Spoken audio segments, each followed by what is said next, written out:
Selamat pagi teman-teman. Apa kabarnya hari ini? Semoga kalian semua diberikan kesehatan oleh Tuhan Yang Maha Kuasa.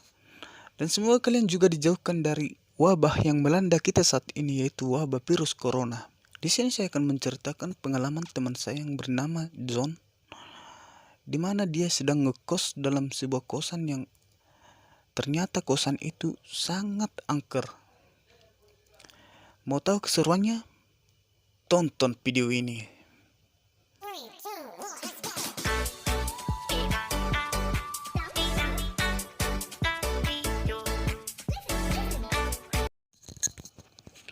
Cerita saya dimulai ketika saya masih duduk di bangku kuliah. Saat itu, saya sedang mencari kosan yang dekat dengan kampus. Karena saat itu, saya masih tinggal dengan keluarga yang kebetulan itu adalah paman saya. Dan saat itu juga, saya juga ingin mandiri sehingga saya memutuskan untuk ngekos.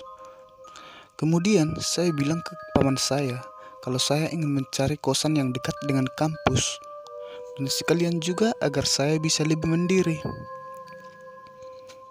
Kemudian saya menanyakan ke teman saya, apakah ada kosan yang dekat kampus dan yang harganya juga murah. Dan kemudian teman saya merekomendasikan satu kos-kosan yang lumayan dekat dengan kampus dan harganya juga terjangkau. Dan akhirnya kami pergi melihat kosan tersebut dan ternyata yang ngekos di sana cukup ramai. Tapi anehnya, tidak ada yang ngekos di lantai 3. Sedangkan lantai 1 dan 2 itu sudah penuh. Kemudian, saya menelpon pemilik kosan tersebut dan menanyakan apakah masih ada kamar yang kosong untuk kosannya. Halo Ibu, saya mau nanya kosan Ibu. Apakah masih ada yang kosong? Ada, tapi hanya satu kamar lagi. Boleh Ibu antar kuncinya besok supaya saya bisa lihat kosannya?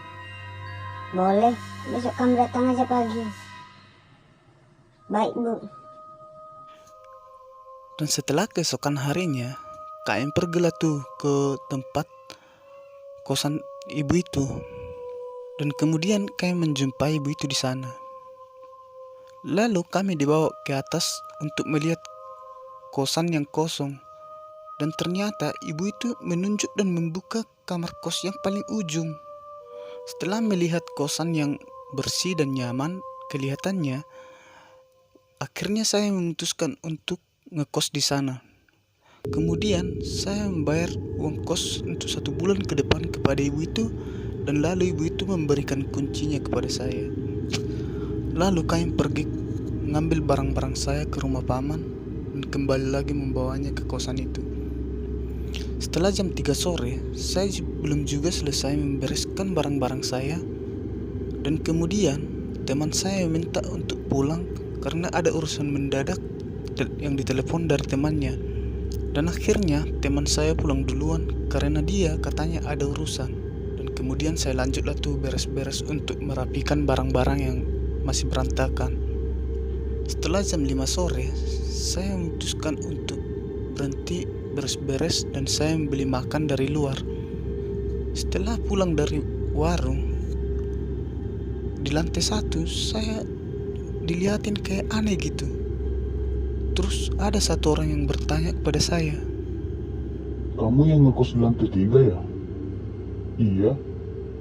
"Emang kamu gak takut di sana sendirian?" "Gak kok, tapi kan kakek kos lantai 3 itu penuh. Tapi kok kita gak pernah nengok orang yang ngekos di sana?" "Masa sih? Mungkin orang-orang yang kerja malam kali." "Gak tahu juga sih, tapi udah 3 tahun ngekos di sini, belum pernah ada yang gak ngekos di sana." dan saya lanjut berjalan ke atas. Namun di lantai 2 juga ditanyai hal yang sama gitu. Saya juga merasa aneh dong. Tapi di situ saya hanya jawab iya. Lalu saya kembali berjalan ke atas.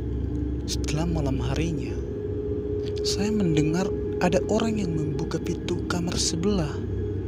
Dan tiba-tiba terdengar suara orang seperti mengerang kesakitan. Dan juga saya mendengar suara orang seperti dipukuli. Dan saya berpikir waktu itu mungkin orang yang di sebelah sedang berantem suami istri. Setelah beberapa saat, saya mendengar ada anak kecil yang berlari-lari di depan pintu kamar saya. Padahal saat itu waktu udah menunjukkan pukul 12 malam. Dan saya melihat bayangan anak kecil itu dari kaca, samar-samar dari kaca nako jendela saya. Setelah diperiksa, tidak ada apa-apa. Saya hanya melihat bekas kaki anak kecil yang lari-lari depan pintu saya. Dan saya kembali masuk ke kamar. Lalu beberapa saat kemudian, suara itu muncul lagi. Karena saya penasaran, saya melihat lagi keluar. Dan ternyata di depan pintu saya ada seorang bapak-bapak yang lagi duduk sambil nangis. Lalu karena saya segan melihat bapak itu, akhirnya saya berjalan lanjut ke kamar mandi. Kemudian di kamar mandi saya melihat ada banyak darah berceceran yang entah itu darah siapa. Saya juga nggak tahu. Dan akhirnya saya tidak jadi masuk ke kamar mandi dan kembali ke kamar. Tapi saat kembali, saya tidak melihat bapak itu lagi di depan pintu kamar saya. Dan ternyata setelah membuka pintu kamar, ternyata bapak itu udah ada di dalam kamar saya. Sontak saya terkejut dan menanyakan ke bapak itu, Bapak ngapain di sini? Dek, saya boleh numpang nginep di kamar kamu nggak? Emang kamar bapak kenapa? Saya berantem dengan istri saya dan saya tidak dibolehin masuk kamar. Ya udah boleh pak. akhirnya saya perbolehin aja bapak itu tinggal di sana untuk 1 malam. Hitung-hitung untuk ada teman biar nggak terlalu takut. Setelah pagi harinya, kebetulan saat itu tidak ada jadwal masuk kampus karena hari itu hari Sabtu. Jadi saya sengaja agak lama begitu bangun. Namun setelah saya bangun, saya melihat bapak itu tidak ada lagi di kamar saya. Dan saya pikir bapak itu udah bangun dan duluan pergi ke kamarnya atau entah kemana. Namun anehnya, pintu kamar masih terkunci dari dalam. Setelah saya periksa ke jendela juga masih terkunci dari dalam. Saya di situ sudah merasa aneh, bapak itu keluar dari mana? Lalu saya langsung pergi keluar untuk mencari sarapan. Dan kemudian yang jual sarapan bertanya kepada saya, Dek, kamu kos di mana? Di kosan Budaya, Bu. Emang kamu nggak takut ngekos di sana? Enggak, kenapa takut? Dulu pernah ada kejadian di sana. Yang ngekos di sana di lantai 3 pernah melakukan pesugihan. Dan mereka setiap 3 bulan sekali membawa tumbal ke sana. Dan setelah keluarga itu terciduk membawa tumbal, anak gadis dan masyarakat memergoki mereka sedang memakan tumbalnya. Akhirnya mereka sekeluarga dibakar hidup-hidup. Dan saat itu tidak ada lagi yang pernah kos di sana, apalagi di lantai 3. Kemudian saya pergi dari sana dan balik ke kos. Dan setelah malam harinya, saya mendengar suara seorang wanita seperti sedang dipukuli dari kamar sebelah. Dan juga seperti ada yang kejar-kejaran depan pintu kamar saya sambil menangis kesakitan. Setelah beberapa saat, akhirnya suara bersih itu hilang. Dan karena penasaran dengan orang yang di kamar sebelah, akhirnya saya mengintip lewat celah jendela mereka. Dan ternyata di dalam kamar sebelah saya melihat ada 2 orang suami istri dan 2 orang anak kecil sedang menggerogoti seorang mayat wanita. Karena terkejut, saya akhirnya tidak sengaja terpentok ke jendela kacanya.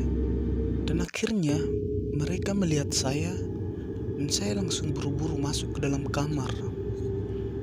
Setelah beberapa saat, di depan kamar saya seperti banyak sekali suara-suara orang dan sekali mereka mengetuk ke dalam pintu kamar saya. Hingga akhirnya saya memberanikan diri untuk membuka pintu. Setelah saya membuka pintu, saya melihat banyak sekali sosok-sosok yang sangat menjijikkan di luar pintu. Dan saya juga melihat 2 orang anak kecil sedang menggerogoti tubuh seorang wanita. Lalu kemudian saya berteriak sekencang-kencangnya dan hingga akhirnya saya pingsan. Setelah saya sadar, ternyata saya sudah dibawa ke lantai 1, yang dimana yang ngekos di sana adalah seorang anak kesehatan. Lalu saya diberikan minum air putih dan diberikan obat demam.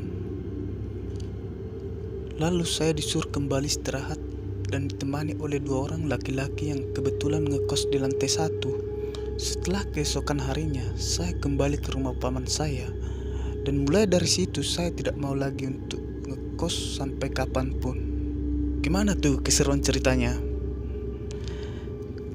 Jika kalian suka dengan video ini, jangan lupa like, komen, dan subscribe supaya saya lebih semangat lagi untuk membuat video-video berikutnya.